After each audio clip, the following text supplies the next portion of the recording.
abduct him, plotting ransom. Helmsman Acoetes senses trouble but is overruled.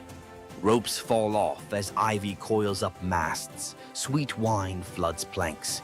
Panthers materialize, purring menace. Pirates jump ship in panic. Instead of vengeance, Dionysus transforms them into dolphins so they can atone by guiding sailors. Acoetes receives priesthood and a lifetime ticket to every Bacchic festival. Mediterranean fishermen still toss libations overboard for the merry sailors, believing every dolphin escort is a pirate making cosmic amends. On a Boeotian hillside, twin princes Amphion and Zethus debate destiny. Zethus flexes farm boy muscle, shouting, "Stone walls rise by calloused hands." Amphion replies by tuning a 7-string lyre, a gift Apollo slipped into his cradle. They inherit a dream, rebuild ruined Thebes. Zethus drives oxen and hefts limestone, but progress is glacial. At sundown, Amphion plucks a chord so pure nightingales freeze mid-song. Blocks quiver, lift and float into place. Each note a crane, each chord a pulley. Workers drop their levers and just watch. The wall grows faster than dawn's shadow. Jealous masons challenge him to raise the Cyclopean gate alone. Amphion smiles, strums a rugged minor scale. Boulders lumber across the valley like obedient elephants. Zethus, not to be outdone, times hammer blows to his brother's rhythm. For one glorious hour, hard labor becomes rock ballet. When the ramparts close, citizens cheer both sinew and song. Legends claim every stronghold thereafter leaves a lyre motif somewhere in its masonry, a secret tip of the hat to the prince who taught stones to dance. Modern acoustic engineers still reference the Amphion effect when vibration solves heavy lift problems.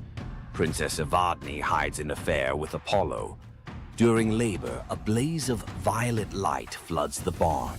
Baby Eamus arrives enveloped in wild violets.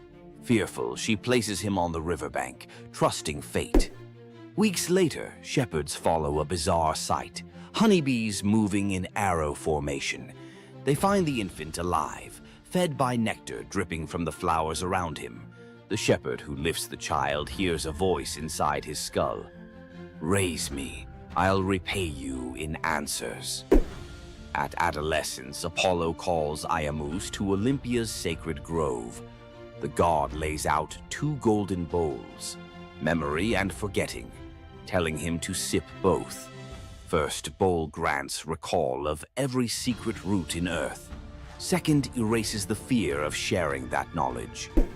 Iamus founds a bloodline of oracles, famed for perfect attendance records at Delphi and Olympia. Even today, locals say a self-sown violet patch near the Alpheus River blooms out of season before big sporting events, Apollo's subtle wink that a prophecy ticket is about to drop. Young healer Melampus saves 2 baby snakes from a plow blade. Nights later, they slither onto his pillow and lick his ears with herbal-coated tongues. He bolts upright to a cacophony that suddenly makes sense. Sparrows gossip, ants debate tunnel routes, sheep rehearse lullabies. King Proteus's daughters are struck with goat hallucinations, stampeding through Argos. Melampus eavesdrops on an oak tree, chuckling with a raven. A draught of hellebore in river foam will still their frenzy. He brews it. 1 sip and royal sanity snaps back. Kingdom cheers. Fee time. Melampus wants 1/3 of the realm. Proetus balks until the cattle low in perfect Greek. He's worth it. Impossible to refuse a bovine referendum. Territory ceded. For generations, Argive herders prop a wooden ear in new barns, a reminder that real leadership might start with understanding what even a beetle has to say. Priest King Aeneas hosts Dionysus and Apollo at a midsummer feast. In gratitude, the gods bless his 3 daughters, Oeno, Spermo, Elais, with hand gestures that turn objects into wine, grain, and oil. Years later, the Achaean armada, en route to Troy anchors at Delos, supplies dangerously low. Aeneas offers help. The daughters flick wrists and the beach is suddenly a farmer's market. Agamemnon plots to kidnap the miracle caterers for a 10-year war buffet. Dionysus intervenes. With a grape leaf touch, he turns the sisters into doves. Free to fly anywhere, grain, oil, and wine are prayers waiting to be answered. Delian festivals still release 3 white doves at dawn over picnic blankets. Fishermen swear the birds guide them to shoals fat with fish. Proof generosity multiplies even after airborne retirement. If you felt the buzz of bees and the rattle in the dark, hit like, subscribe for more long-form myth dives, and ring the bell so the next chapter arrives before the honey seals shut. Imagine having a wish so powerful that everything you touch turns to gold. Sounds like a dream, right? But for King Midas, this dream turned into a nightmare. Let's dive into his tragic story. Once upon a time, King Midas ruled over a prosperous kingdom known for his wealth and opulence. But Midas wasn't just content with riches. He wanted more. He wished for the ability to turn anything he touched into gold. One day, the god Dionysus appeared before him and, impressed by Midas's devotion, granted him the wish. At first, Midas was overjoyed. Everything he touched, his food, his treasures, his furniture, transformed into gold. His wealth grew beyond imagination, and his joy knew no bounds. But soon, Midas realized the curse of his wish. He touched a rose, gold. He touched his food, gold. Desperate for a meal, he tried to drink water, gold. In horror, Midas realized that even his daughter, whom he loved dearly, turned into a lifeless golden statue when he touched her. Furious with the consequences of his greed, Midas begged Dionysus for mercy. The god, seeing the king's suffering, told him to wash in the river Pactolus. And in that moment, Midas's golden touch was taken away. The river's waters, now imbued with Midas's curse, carried gold downstream, forever tainting the land. King Midas's story is a reminder that greed often blinds us to the consequences of our desires. His once prized gift became his greatest curse, teaching us that not all treasures are worth the price. If King Midas's tale of power and greed left you thinking, make sure to subscribe for more epic Greek myths and their timeless lessons. Stay tuned for more stories of fate, love, and the god's wrath. Imagine a woman so terrifying that a single glance from her could turn anyone into stone. Medusa, a name that echoes through history as a monster, a villain, and a symbol of pure horror. But what if everything you thought you knew about her was wrong? Medusa wasn't always a monster. Her story is one of betrayal, injustice, and a curse she never deserved. She wasn't born a villain. She was made into one by the gods themselves. But even as a victim, she found a way to turn her tragedy into power. Today, we'll unravel the myth of Medusa and discover the deeper truth behind her story. From her tragic origins to her transformation into a feared Gorgon, to her epic confrontation with Perseus. This is the tale of Medusa like you've never heard it before. Long before the snakes, before the curse, Medusa was a mortal woman of extraordinary beauty. She wasn't born a monster. She was born human, the daughter of the sea gods, Phorcys and Ceto. While her sisters, Stheno and Euryale, were immortal Gorgons, Medusa stood apart as the only mortal among them. But it wasn't her mortality that set her apart. It was her beauty. Medusa's golden hair, radiant complexion, and striking eyes captured the attention of everyone, even the gods. She served as a priestess in the temple of Athena, goddess of wisdom and war, vowing to remain pure and devoted to the goddess. This is where her life took a tragic turn.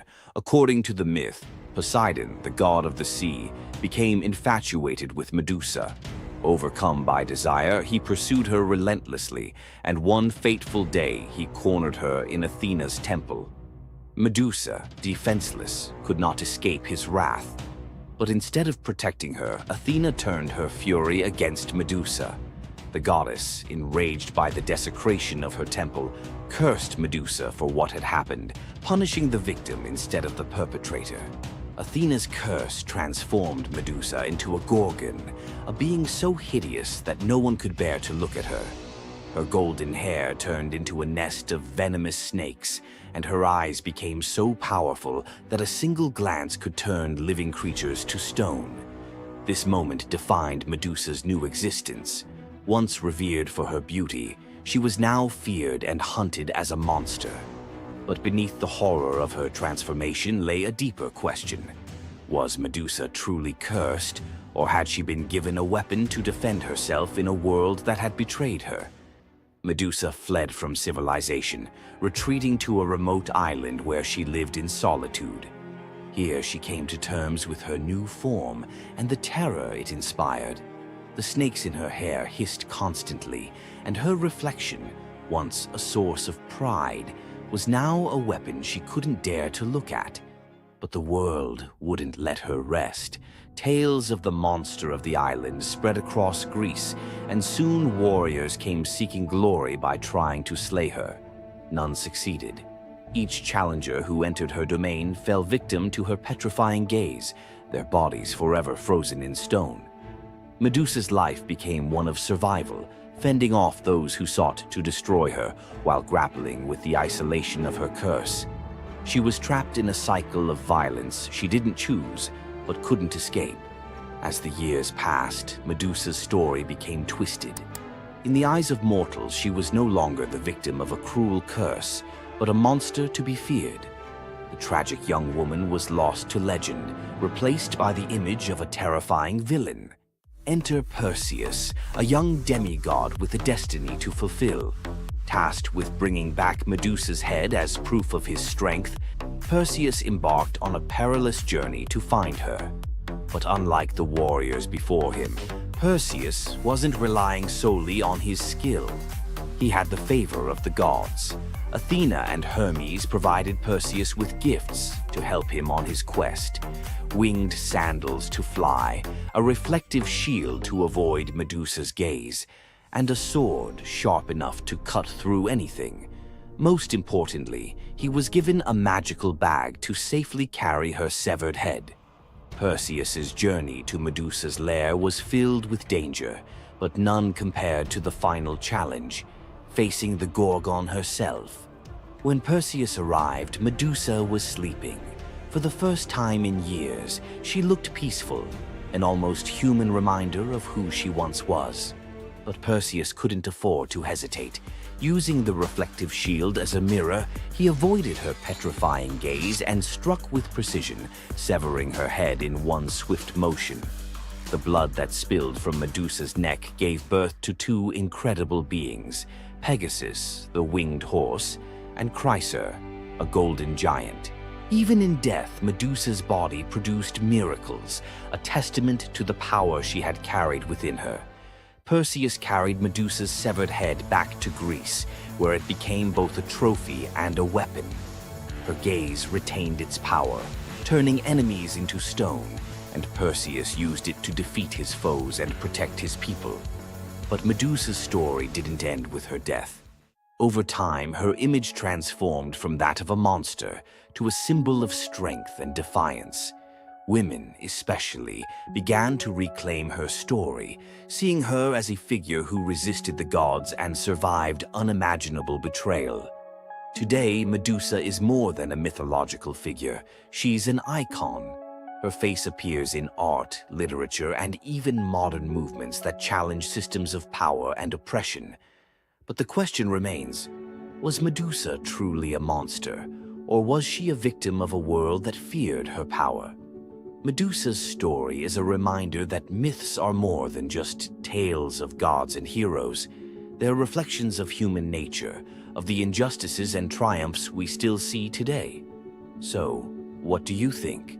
Was Medusa a villain, or was she a misunderstood symbol of resilience? Leave your thoughts in the comments. Give this video a like if you found her story as fascinating as we did, And don't forget to subscribe to the channel for more deep dives into the myths and legends that continue to shape our world. Until next time, keep questioning, keep exploring, and keep looking beyond the surface. Centaurs, half man, half horse, heroes or savages? Think you know the full story? Wait until you uncover the darker side of these iconic creatures. Watch till the end to discover what ancient myths don't tell you about the centaurs. In Greek mythology, centaurs were seen as both wild and noble beings. They were often depicted as powerful warriors, famous for their strength and skill in battle. But what if the truth behind them was far more sinister than anyone imagined? While some centaurs, like Chiron, were revered for their wisdom and kindness, many others were violent, uncontrollable creatures. These savage centaurs were known for their drunken brawls and uncontrollable rage. The most infamous event? The Battle of the Lapiths and Centaurs, where they fought against the Lapiths during a wedding feast, leading to a massacre of both men and women. Their brutal behavior was more than just a mythological tale. It symbolized the chaos that could occur when civilization collided with the wild, untamed forces of nature. But why did the Greeks depict centaurs this way? Was it a cautionary tale about the dangers of unchecked power and savagery, or a deeper reflection on humanity's struggle between reason and instinct?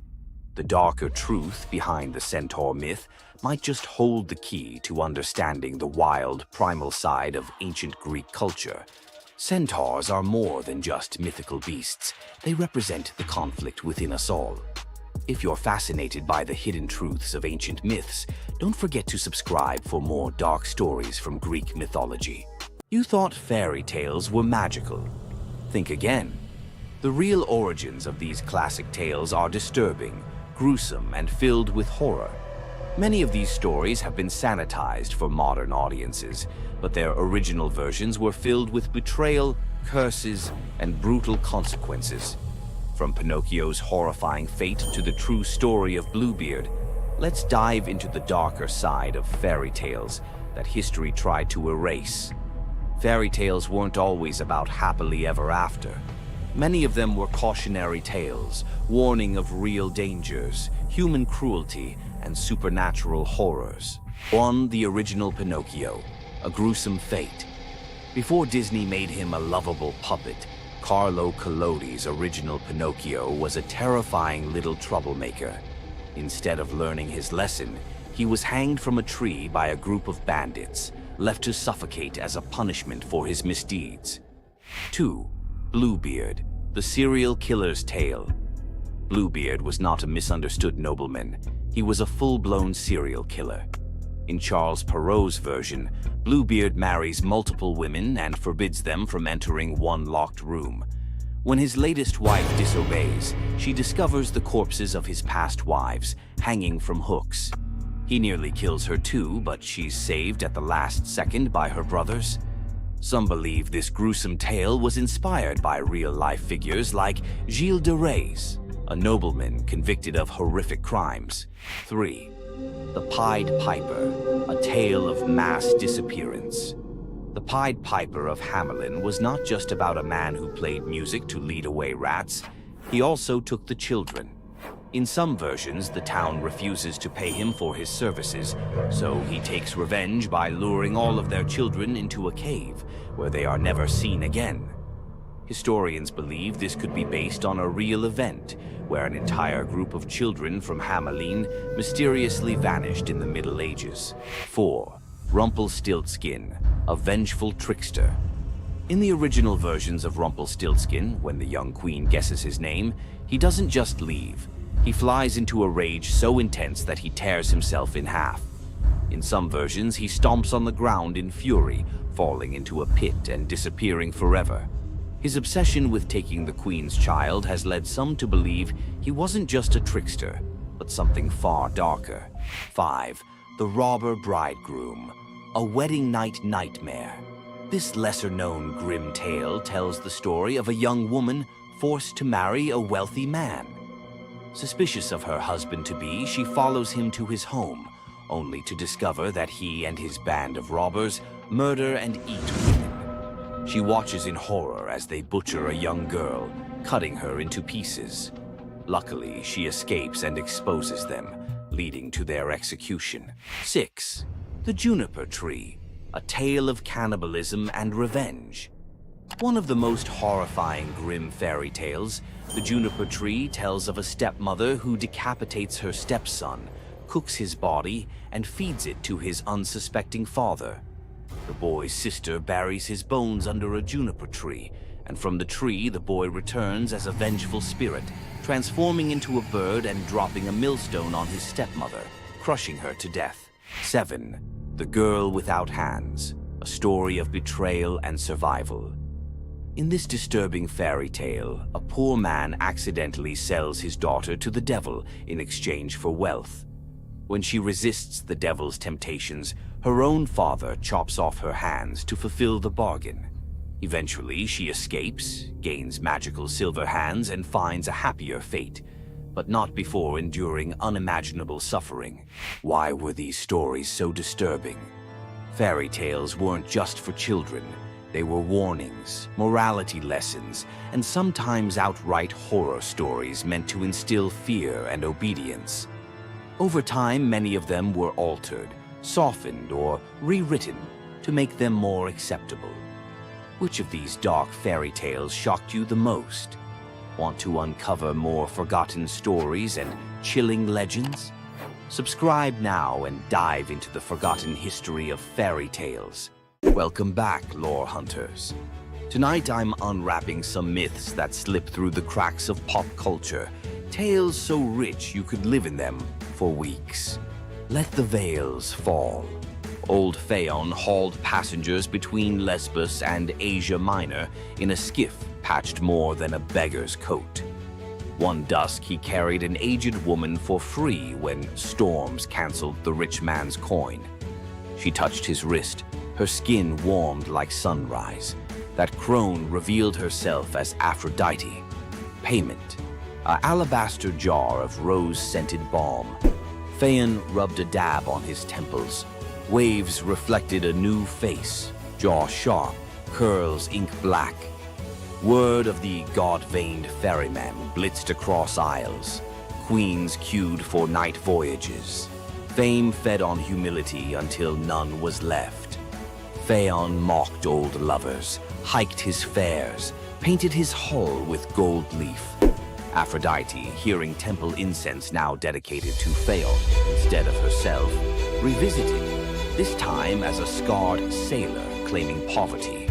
Rebuked, she cursed the balm to invert. Every admiring gaze would now age him a year. By next moon, the once idol looked like driftwood. He vanished, some say into the strait's whirlpool, others into a hermit cave.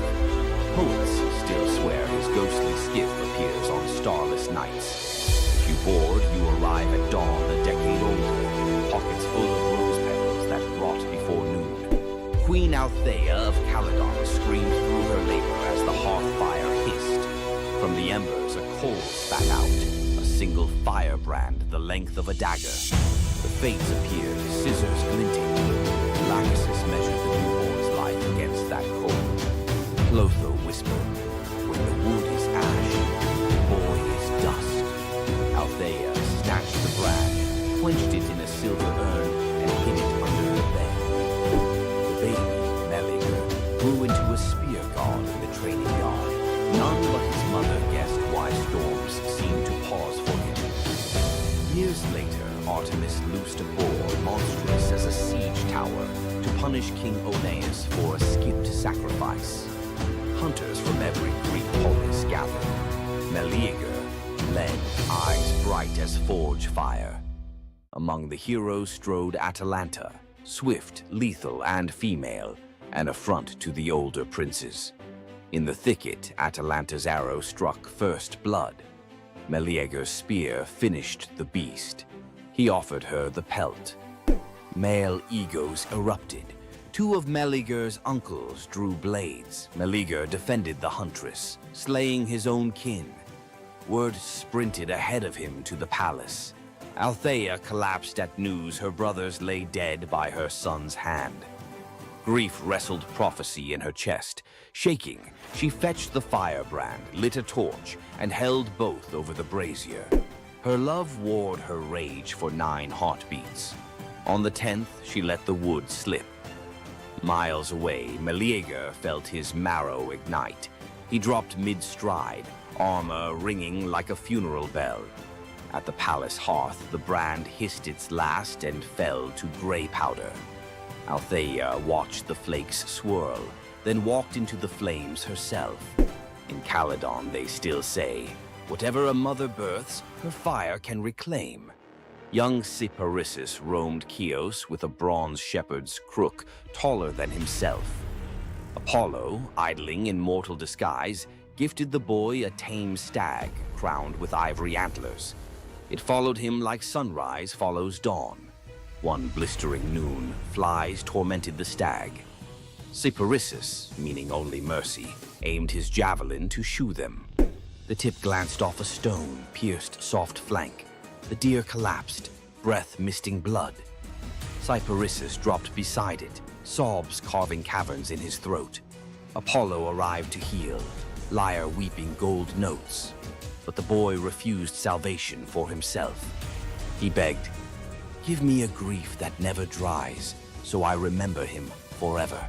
Clouds boiled violet, the ground drank color from his sandals upward. Where Cyparissus knelt now stands the first cypress, trunk straight as a spear of mourning, sap weeping resin tears.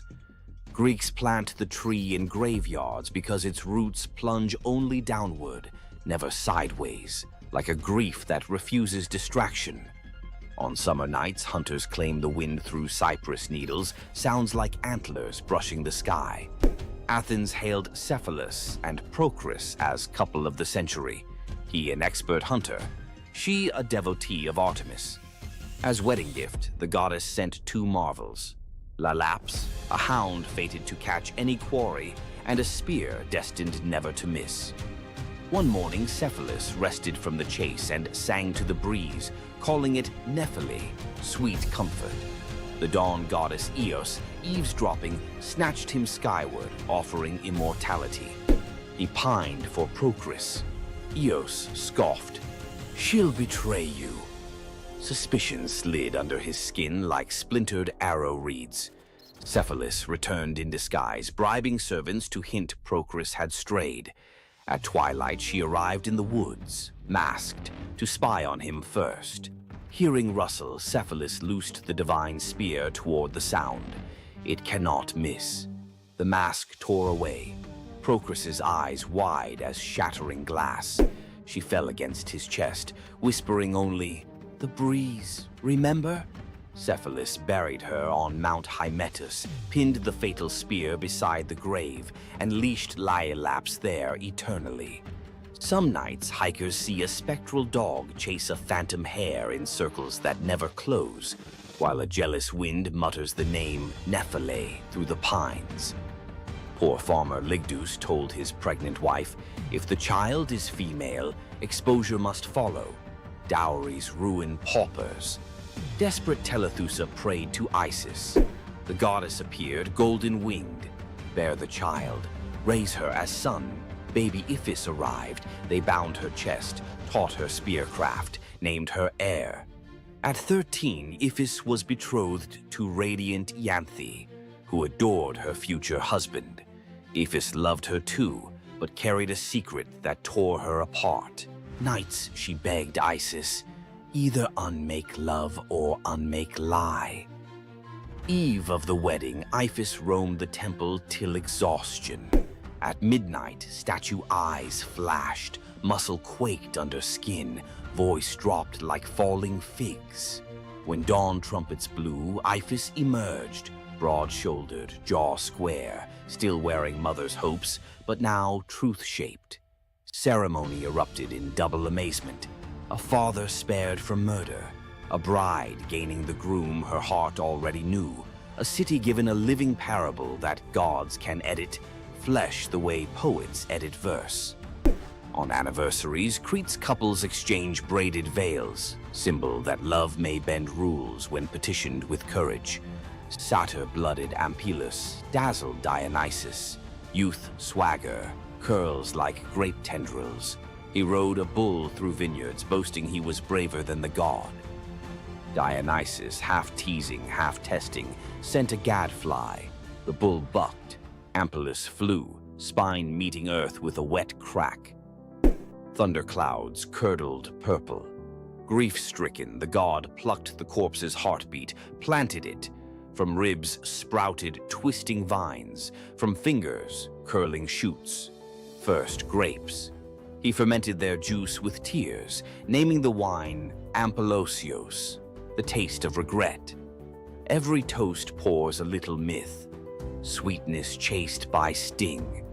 Drink deep and you repeat the boy's brag, but this time, hopefully, know when to dismount. On the gray docks of Anthedon, a lone fisherman named Glaucus noticed something odd. Every fish he caught leapt back into the sea after flopping across a patch of wild green herbs. His curiosity, half hunger, half science, won. He tasted one leaf. A heartbeat later, his pulse throttled like a war drum. Gills tore open on his neck. Terrified, he dove overboard and discovered he could breathe brine like air. In the midnight blue below, sea deities gathered, nereids swirling like living lace, old Phorcys with crab shell crown. They greeted the newcomer, then forced a cup of ichor on him. Drink, forget the shore. Visions blitzed his skull, shipwrecks yet to come, lovers yet to drown. Prophecy is a toxin that never metabolizes. Glaucus tried to surface, to hug his aging mother, but every wave slapped him back. Barnacles crusted over his old rowing calluses. He practiced his new craft instead, whispering tides to sailors, trading secrets for offerings of bronze and bread that sank unreachable. Legend says if you stare into rough surf and hear your own name, it's Glaucus warning you to turn home. Ignore him, and you join his choir. Another voice lost to the deep. In Attica ruled Periphas, so just that subjects built temples to him, not Zeus. Offerings piled higher than to Olympus.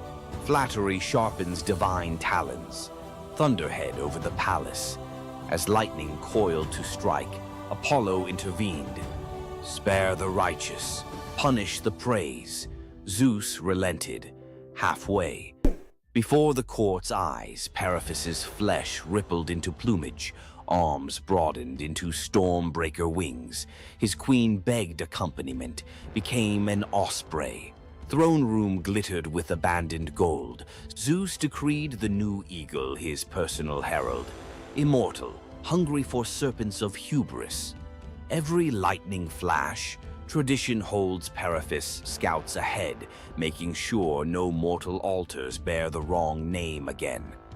Arcadian huntress Callisto pledged lifelong virginity to Artemis. Oaths echo loudest in forest silence.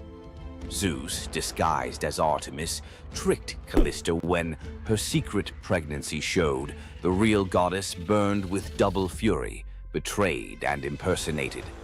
Artemis transformed the girl into a shaggy bear. Callisto's newborn, Arcus, left human. Years later, on a hunt, Arcus drew bow at the lunging bear, unaware it was his mother.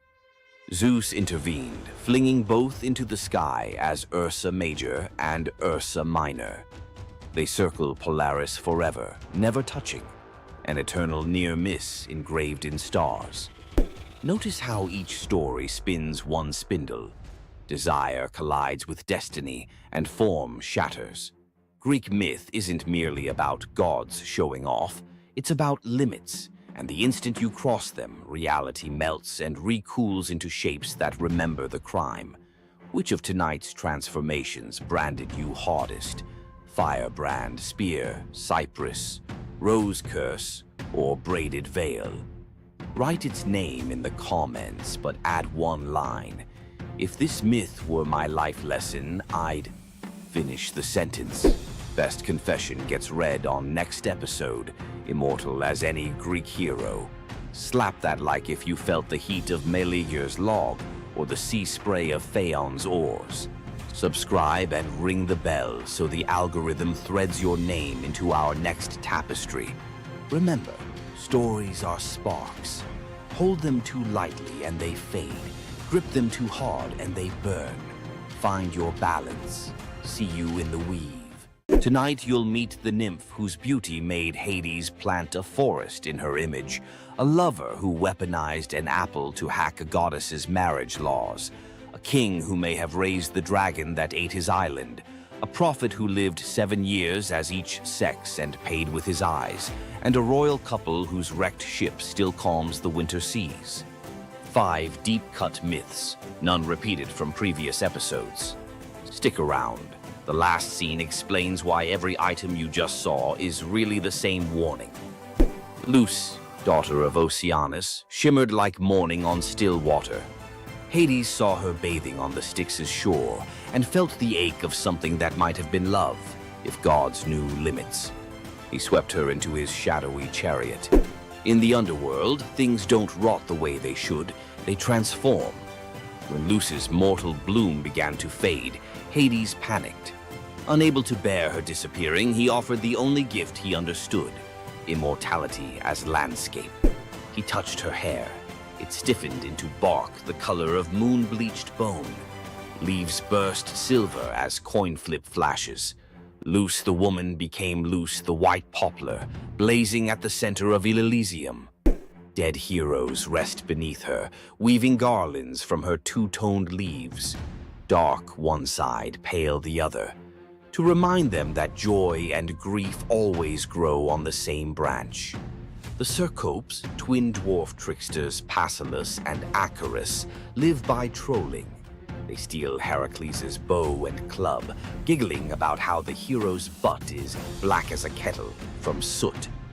Heracles wakes, grabs both by the ankles, slings them over a pole like squirming fish, and marches toward the city to sell them.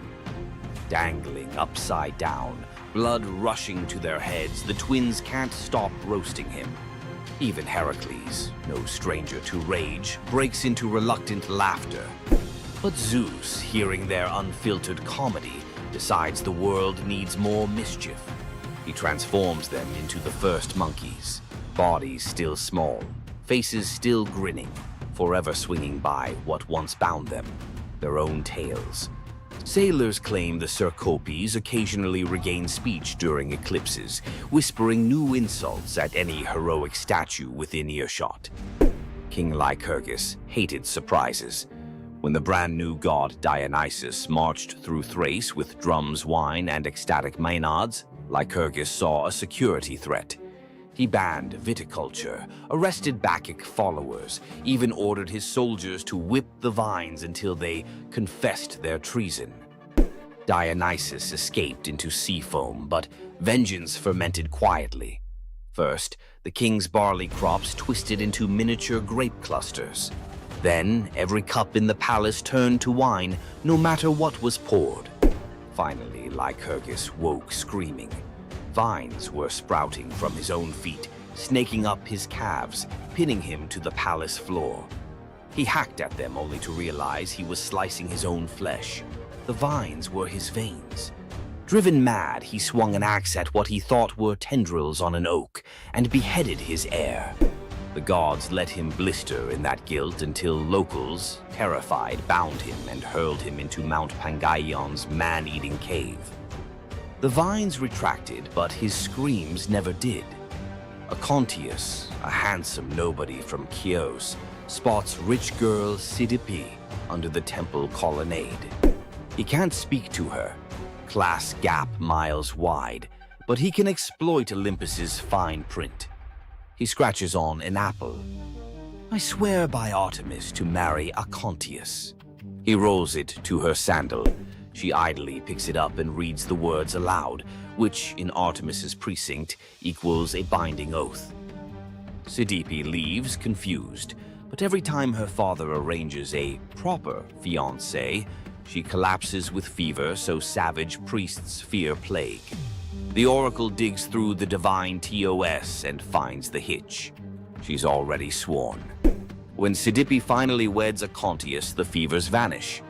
Artemis shows up, not angry but amused, honoring the couple with everlasting fidelity in exchange for the clever tribute.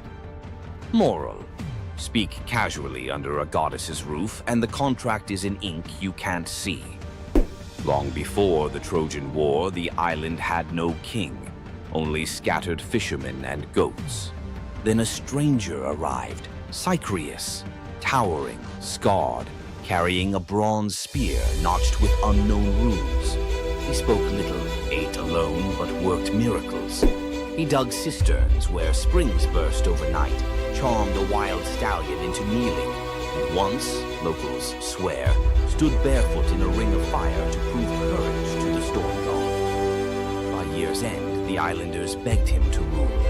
They didn't know he walked with a secret.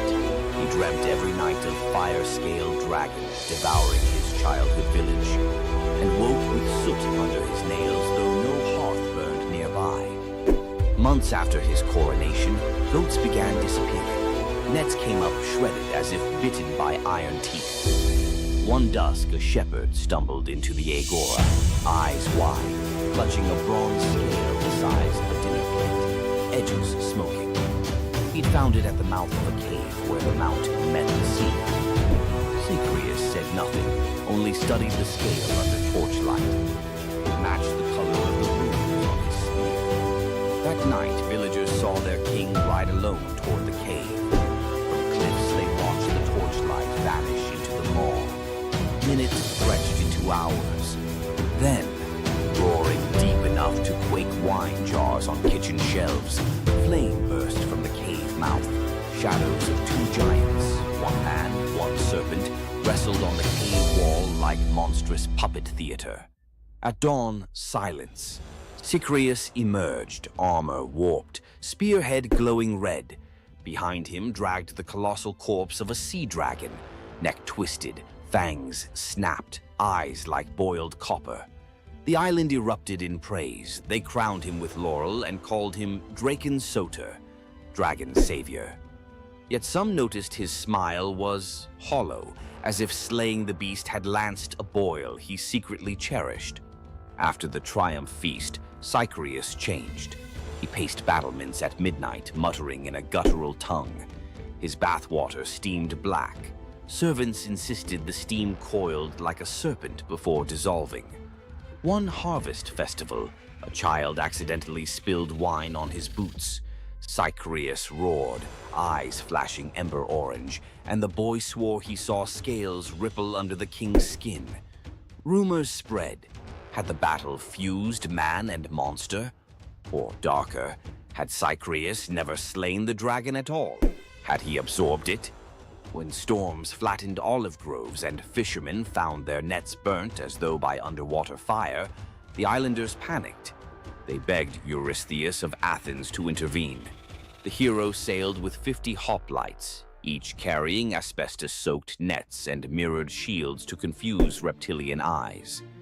But at the gate they met not a beast, only their king, bare-chested, spear discarded, arms raised.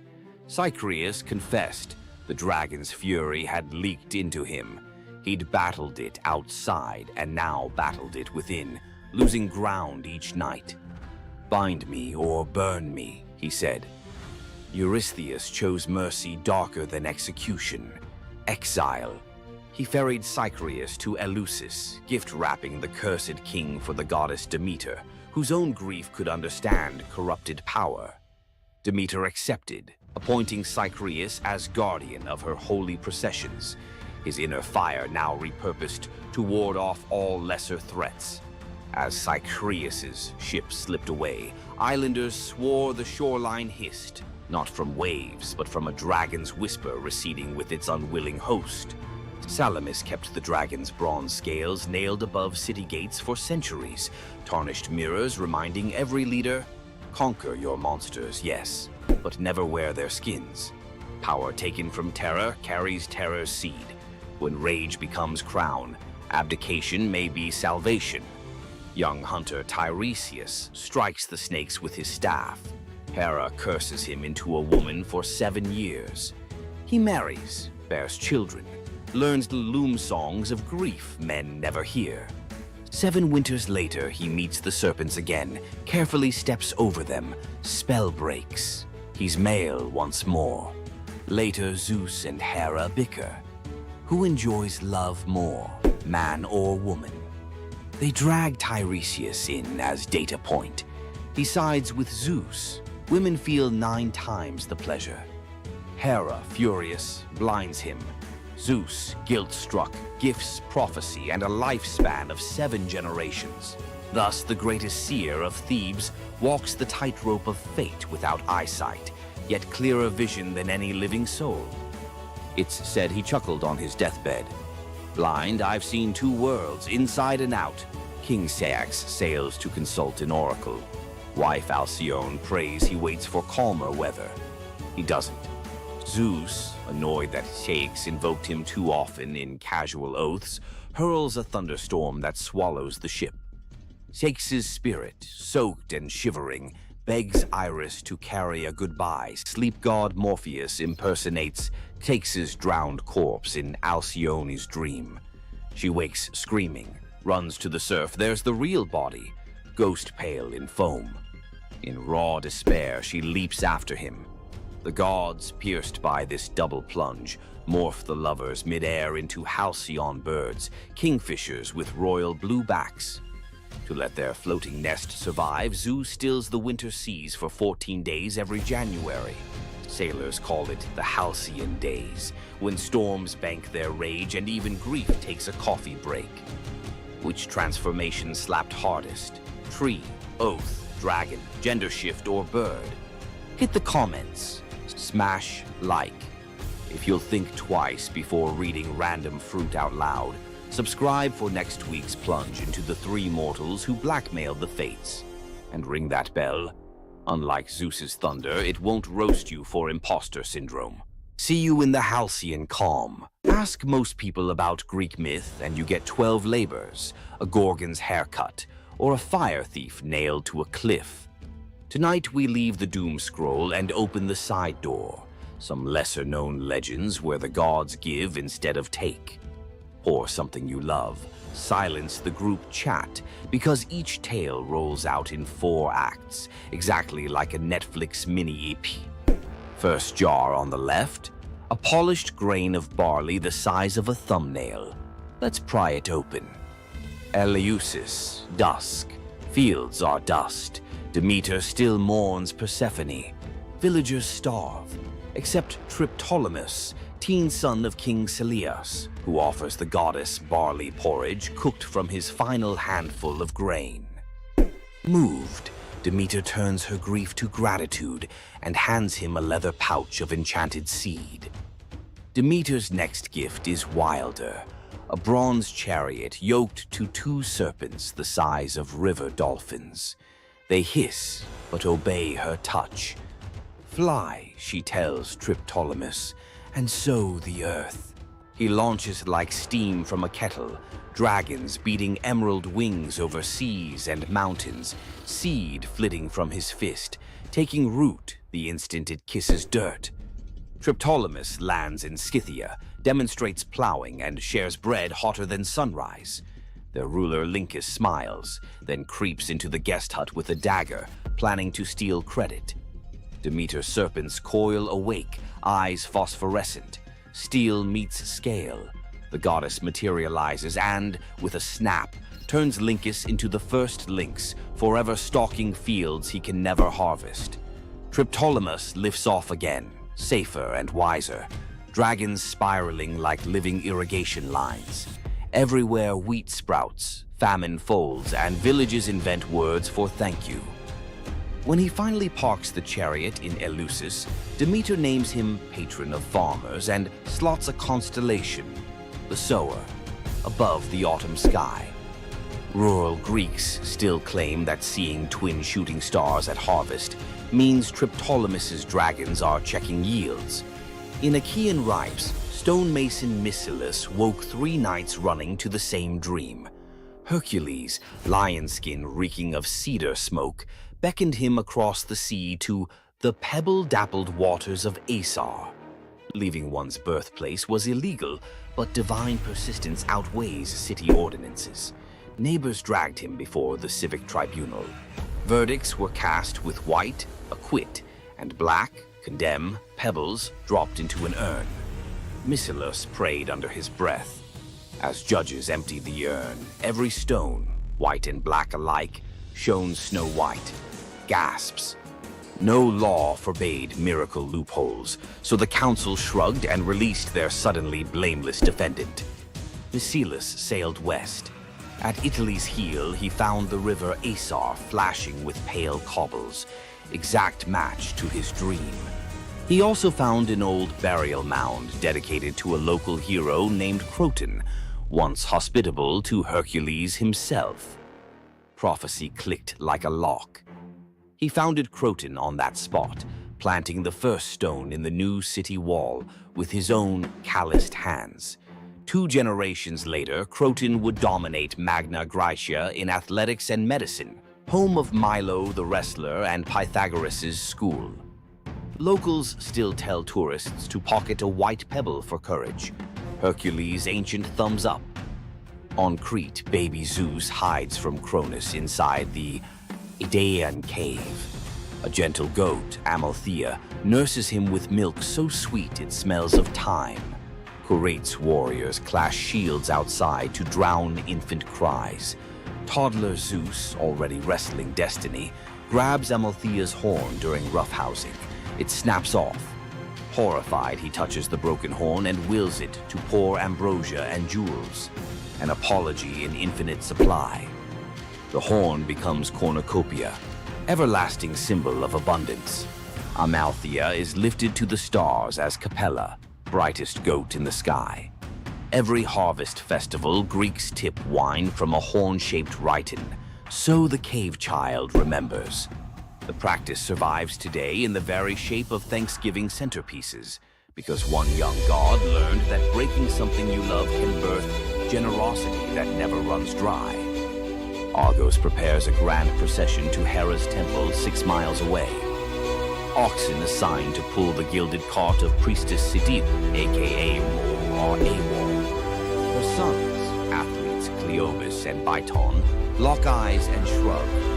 Where are the oxen today? They yoke themselves, veins corded, and drag the 2-ton cart under Mediterranean noon. Crowds scatter petals, sweat rains on marble road. At the temple steps, mother dismounts, trembling with pride. Sidipe prays, "Great Hera, grant my sons the best blessing a mortal can have." After sacrifice and feast, the exhausted brothers fall asleep in the sacred hall, smiles still ghosting their faces.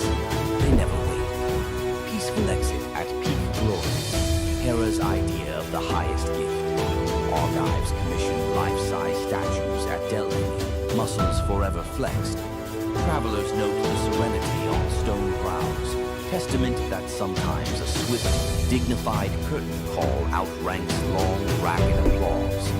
Young Taurus, demigod son of Poseidon, pilots a skiff scouting for new colonies. The storm detaches rudder from reality. Mast snaps like uncooked spaghetti. Waves swallow everything but Taurus clinging to driftwood. Poseidon, scanning seafloor currents, flicks his trident. A dolphin larger than a rowboat rockets upward, scoops Taurus, and planes across the wine-dark sea like a living surfboard.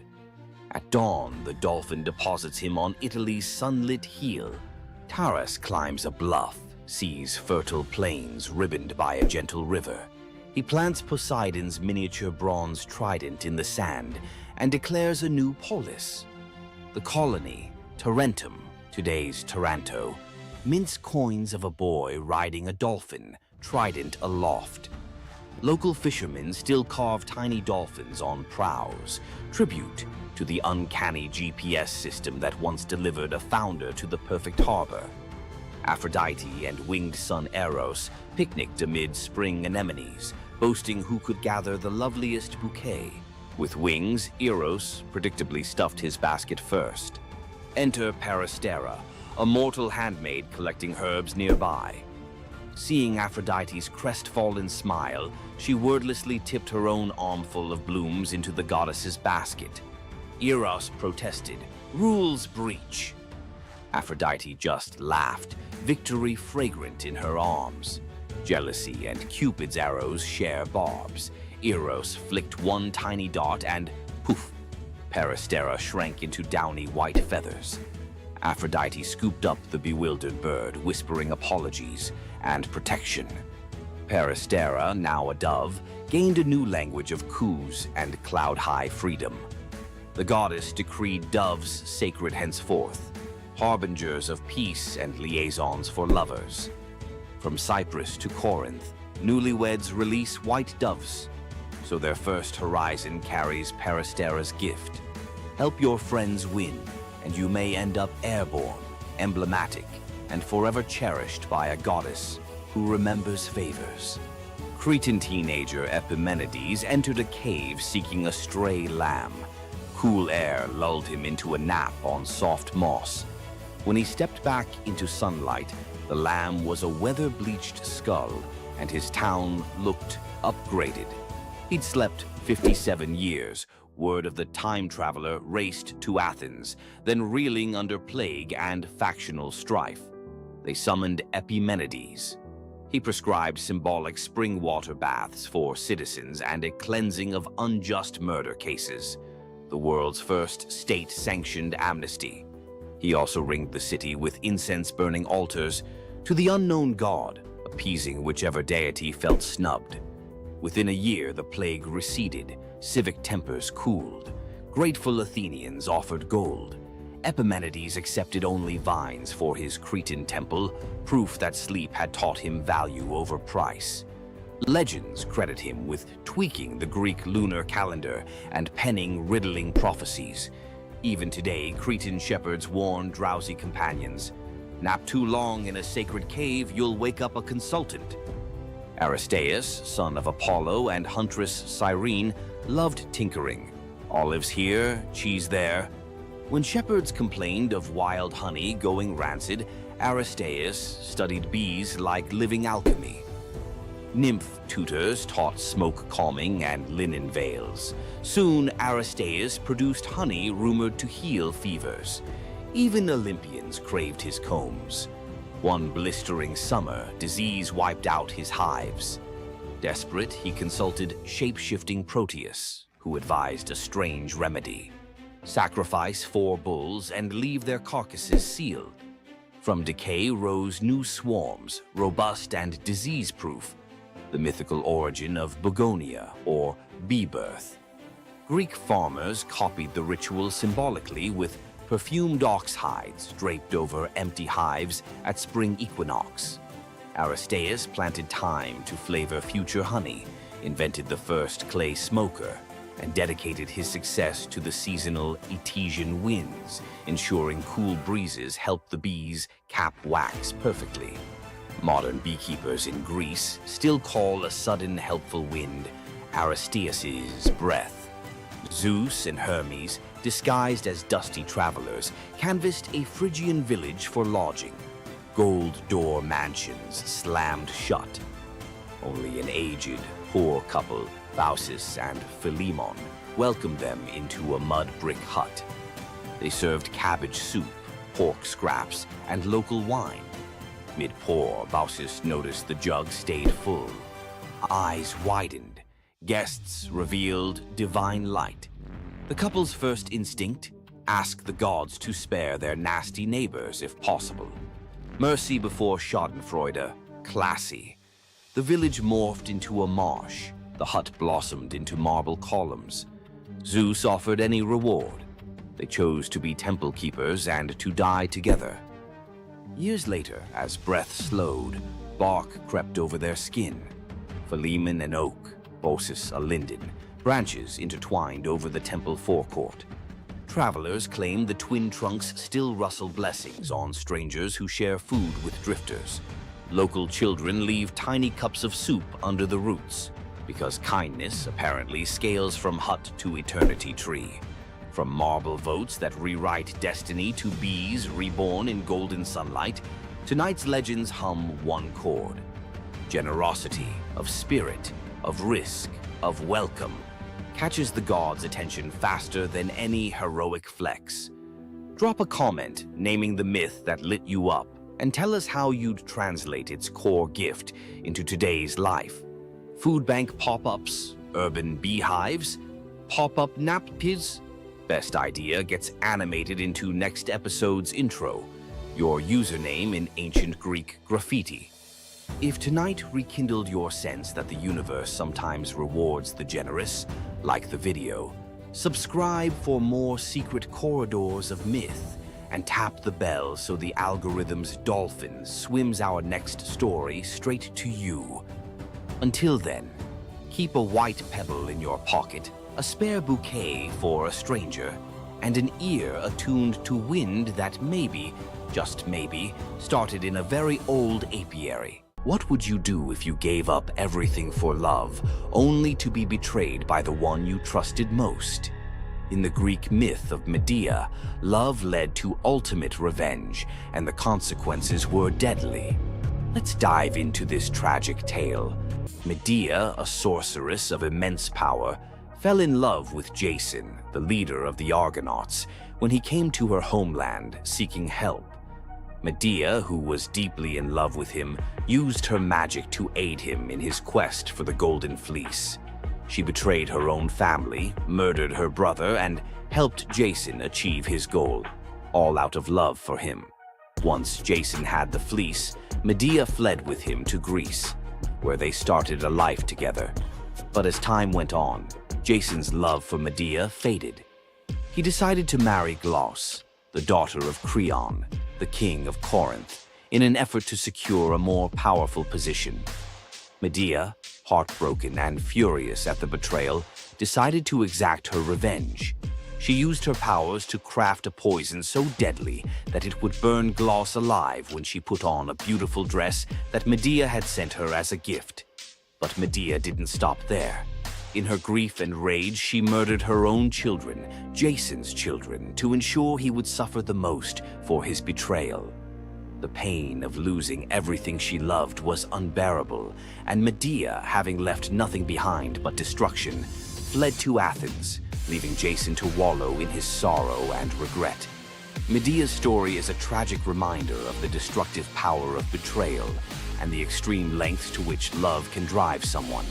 Sometimes love is not only blind, but it can also lead to devastation and vengeance. Does Medea's vengeance leave you thinking about the darkest side of love? Subscribe for more ancient Greek myths filled with twists, power, and passion.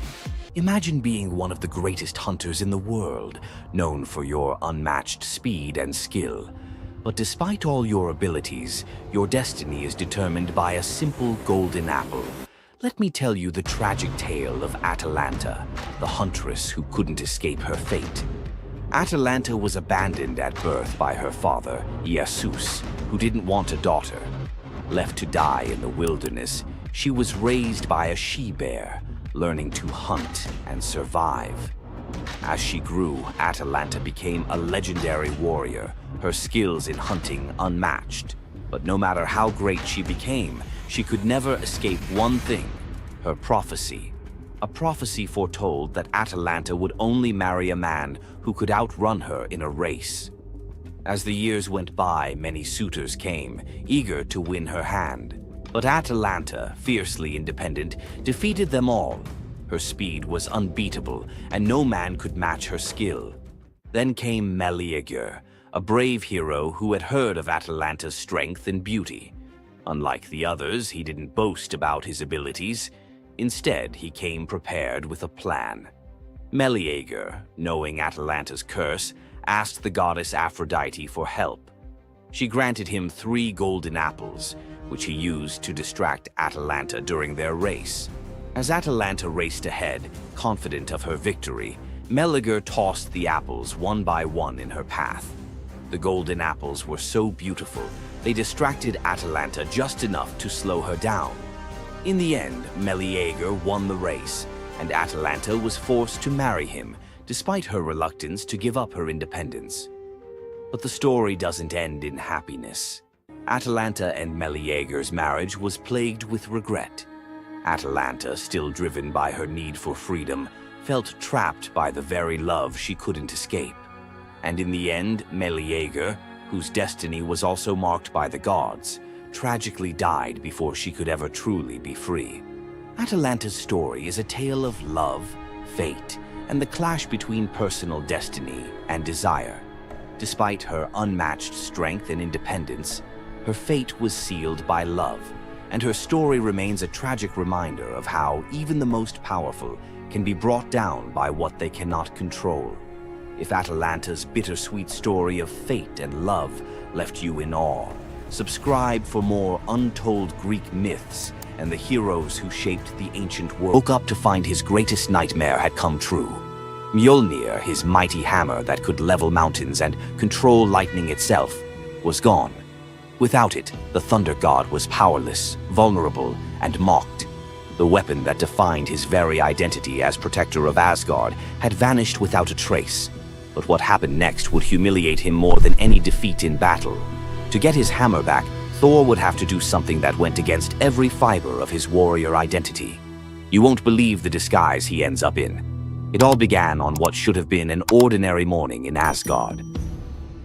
Picture Thor reaching for the leather grip that had been at his side for countless centuries, his fingers closing around nothing but empty air. The spot where Mjolnir should rest felt cold and wrong, like a missing tooth that your tongue keeps finding. Thor's morning routine, as predictable as sunrise over Asgard's golden halls, shattered in that single moment of realization. The hammer forged by dwarven masters, the weapon that could summon lightning and level mountains, had vanished without so much as a whisper of sound. The initial shock hit Thor like a physical blow. His hand remained suspended in space, still reaching for what wasn't there. Then panic crept in, cold and relentless. He let out a blood-curdling roar of sheer rage, the whole palace trembling. Without Mjolnir, he was powerless, vulnerable, and mocked, stripped of the weapon that made him Asgard's primary defender. The enemies that prowled the borders of the Nine Realms knew about his mighty hammer. They counted on Thor's strength to keep them at bay. Now that strength was gone. Word spread through Asgard's halls faster than wildfire. The other gods gathered in emergency council, their faces grave as they grasped the full scope of the crisis. Odin's ravens had brought no news. The watchmen at the gates had seen nothing. Mjolnir had simply disappeared, as if it had never existed at all. The assembled gods understood what Thor's loss meant for their realm. Asgard stood vulnerable, its greatest protector reduced to a shadow of his former self. Loki stepped forward through the crowd of worried gods, his familiar, cunning smile playing at the corners of his mouth. He offered to investigate the theft using his shape-shifting abilities, volunteering to venture where other gods could not go undetected. The council accepted his proposal immediately, desperate for any lead in their search. Thor watched his brother prepare for the mission, knowing that Loki's success or failure would determine his own fate. Loki first borrowed Freya's magic feathered coat, allowing him to fly in falcon form to Jotunheim without raising alarms. Each dead end pushed Thor deeper into desperation. He imagined facing his enemies defenseless, their laughter echoing as they realized the thunder god carried no thunder.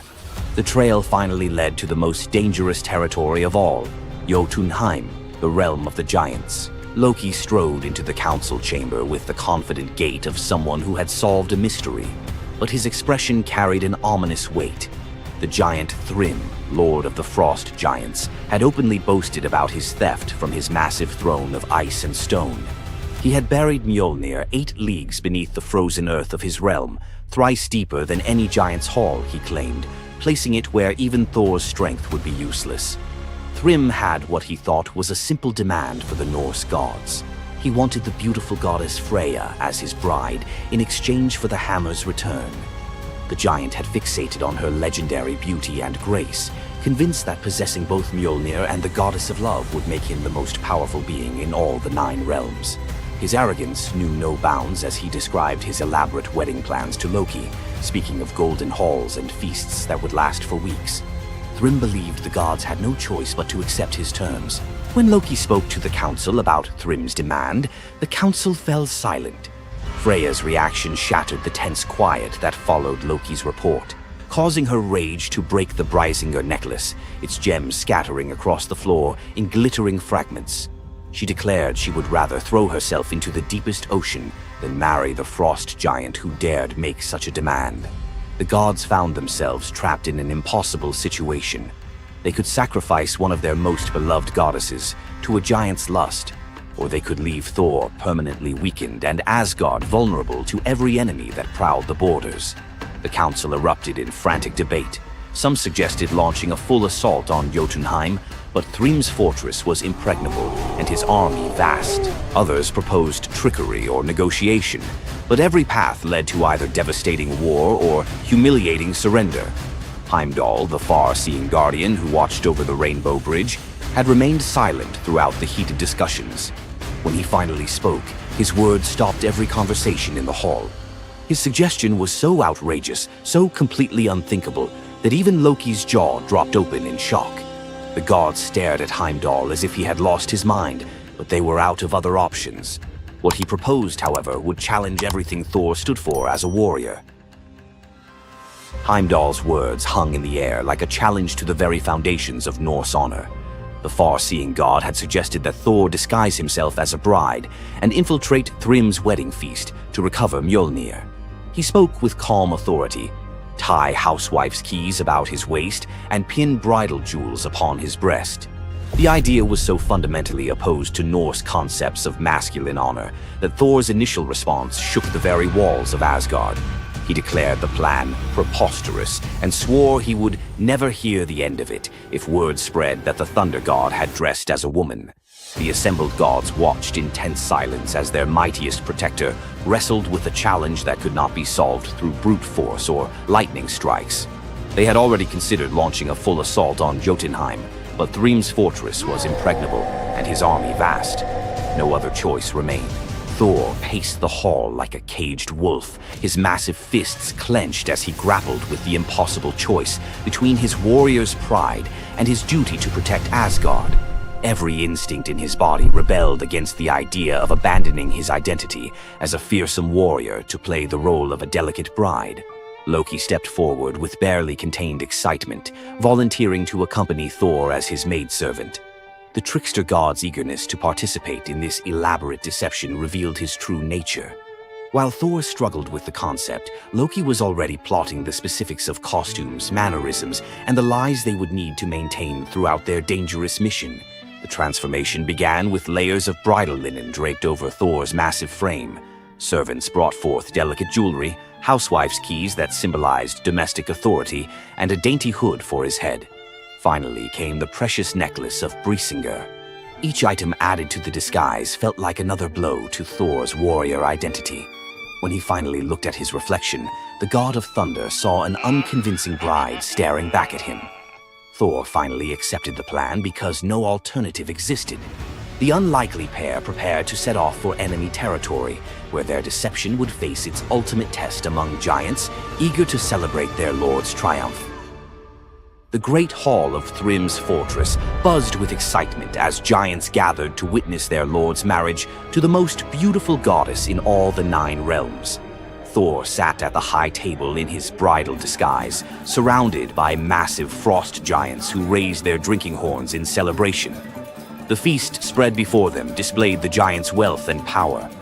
Roasted oxen filled enormous platters, fresh salmon gleamed on silver dishes, and barrels of mead stood ready to fuel the night's festivities. Thor's legendary appetite struck like a thunderbolt. He polished off an ox and ate whole salmon in moments, tearing through the meat as if he hadn't eaten in weeks. 3 measures of mead vanished as quickly as if someone had poured them into a bottomless pit. The assembled giants watched in stunned silence as the delicate bride consumed more food than most warriors could handle. Thrym's eyes narrowed with growing suspicion. This goddess ate like a battle-hardened warrior, returning from a long campaign, not like the refined Freya he expected to marry. Loki stepped forward with the smooth confidence of a master storyteller. He spun a tale about Freya's 8-day fast in eager anticipation of reaching Jotunheim and marrying the mighty Thrym. The explanation painted a picture of a lovesick goddess, so excited about her wedding that she had refused all food during her journey. The giants nodded in understanding, their suspicions melting away as they accepted this romantic explanation. Thrym felt honored by such devotion and relaxed completely, his doubts vanishing. Beneath his bridal veil, Thor's rage simmered like molten metal ready to explode. Every moment at the feast brought new challenges as he struggled to maintain feminine mannerisms while surrounded by his enemies. His massive hands shook with barely controlled fury as he watched the giants celebrate what they believed was their victory over Asgard. The critical moment finally arrived. Thrym commanded his servants to bring Mjolnir forth, the very moment Thor had trained his eyes on since dawn. The servants placed the legendary weapon before the disguised bride as part of the traditional ceremony. Thor's fingers closed around Mjolnir's familiar handle, and lightning immediately crackled through the hall. He ripped away his bridal veil and roared his true identity to the shocked giants. Thrym's eyes widened in terror as he realized the bride he had been celebrating was actually the god of thunder himself. Thor swung Mjolnir, killing Thrym instantly after crushing his skull with Mjolnir, then turned on the assembled giants, and even the pleading giantess met Mjolnir's crack before the hall fell silent. The theft that had begun with arrogance ended in complete destruction. This tale reveals how even the mightiest heroes must sometimes sacrifice their pride to protect what matters most. Back in Asgard, the Aesir never spoke of the bearded bride again, though a few still hide a smirk when Thor raises Mjolnir. And we end this story with a very valuable lesson. Never steal Thor's hammer. And if you're going to, don't make him dress like a woman.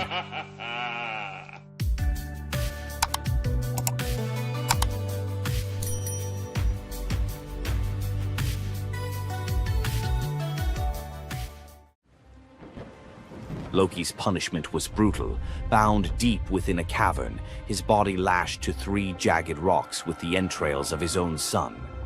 Above him, a serpent hung poised, venom dripping relentlessly onto his exposed skin. This scene, drawn from the poetic Edda and the prose Edda, became a symbol of both divine vengeance and suffering that echoed through Norse legend.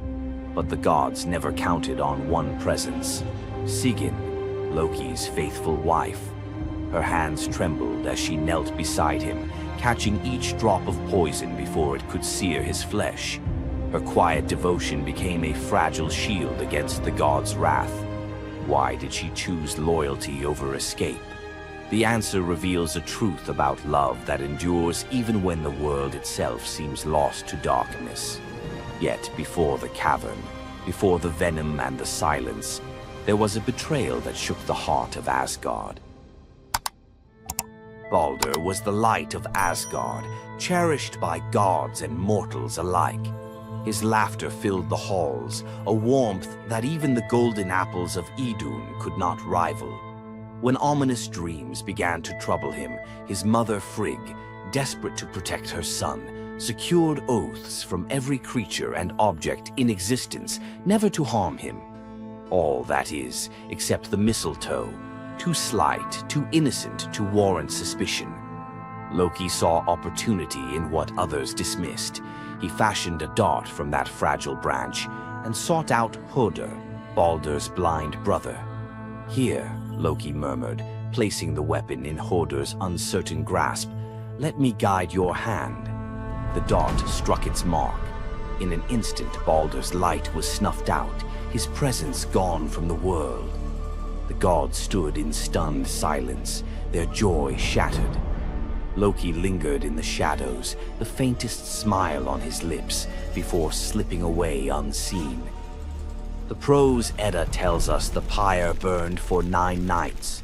Baldur's wife, Nanna, overcome with grief, cast herself onto the flames, her spirit entwined with his. The gods heaped treasures upon the funeral bier, Odin's ring Draupnir, Baldur's own ship Hringhorni, to honor him, but no offering could fill the void left behind. The air grew heavy with suspicion. As the smoke twisted skyward, Word spread of an old woman whispering to Hoder in the moments before the fatal blow. When Thor forced the truth from a trembling servant, silence fell like a shroud. Loki's name was not spoken, but its weight pressed upon every heart. The gods had tolerated his mischief, his clever lies, even the theft of Sif's hair. But this was different. The poetic Edda names him plainly: Loki, the guileful who brought it about, from which all misfortune came. Odin convened the gods to pass judgment. No mead flowed, no boasts rang out. The All-Father's single eye burned cold as he named Loki Oathbreaker and Kinslayer. Weapons gleamed in restless hands. Even gentle Friar's fingers tightened around his sword. Loki understood the gods' fury. He fled Asgard, his mind racing with schemes. As told in the prose Edda, he built a lodge in the mountains, doors on every side, always watching for his pursuers. Still, he could not outrun their vengeance. Odin's gaze found him, even in hiding. When the gods arrived, Loki tried to slip away, transforming into a salmon to evade capture in the river's swift current. But Thor's grip proved stronger than fate. Dragged back through the gates he once helped raise, Loki passed faces twisted with anger and betrayal. The gods' judgment was swift. The path ahead led not to mercy, but to a place where pain and silence waited in the damp and the dark. They forced Loki into the heart of the earth, a cavern where the air pressed cold and heavy, and every sound echoed off stone walls, slick with damp. Water dripped steadily from above, each drop magnifying the hush that settled over the gods as they set to their grim task. The stench of venom lingered, sharp and persistent, mingling with the iron tang of old blood. Odin's single eye caught the flicker of Skadi's movement.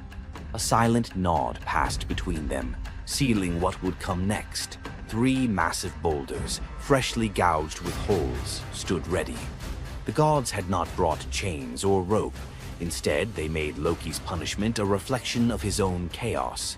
The prose: Edda tells us they transformed one son, Vali, into a wolf who slew his brother, Nari. With the entrails of Nari turned to iron by the gods' will, they bound Loki fast, wrists, neck, thighs, and ankles locked tight against the unyielding stone. As the Völuspá declares, with the guts of his ice-cold son, the killer is bound. Each knot and twist was deliberate, a reminder that his own blood now held him captive. The weight of the rocks pressed into his flesh, a constant ache that would never fade. Skadi stepped forward, her presence sharp as frost. In her hands, a serpent writhed, its fangs gleaming. She fixed the creature to a stalactite directly above Loki's face. "For Balder," she said, her voice steady and cold. The serpent's jaws parted, and a bead of venom gathered at its tip. It hung for a moment, then fell. Loki's scream reverberated through the cavern, his body arching in agony as the venom burned into his skin. The pain was relentless, searing into bone, and the world above felt its echoes, earthquakes shaking Midgard, rivers shifting, the roots of Yggdrasil quivering. The gods watched in silence, their faces unreadable. Justice, they believed, had been served. As the serpent's venom continued its slow assault, the rhythm of torment became all-consuming. The next drop formed, poised to fall. Then a figure emerged at the edge of the chamber, a woman, silent, a wooden bowl cradled in her hands. Sigin's arms were blistered, her sleeves stained, but her grip was unwavering as she stepped into the circle of pain. The cavern held its breath. Sigyn knelt, her presence a quiet defiance. The venom hissed into the bowl, wood darkening with each drop. The gods turned away, their judgment complete, but the story within the cavern was only beginning. The bowl rested in Sigyn's hands, its wooden sides polished by hours of silent endurance. She knelt on the cold stone, skirts bunched beneath her, and waited for the serpent's venom to fall. The first drop struck with a hiss, a thin wisp of smoke curling up as Loki's breath caught in his throat. She kept her gaze fixed on the bowl, her resolve anchored by the rhythm of her task. Time unraveled in the cavern, marked only by the relentless cadence of the venom. Drip, catch.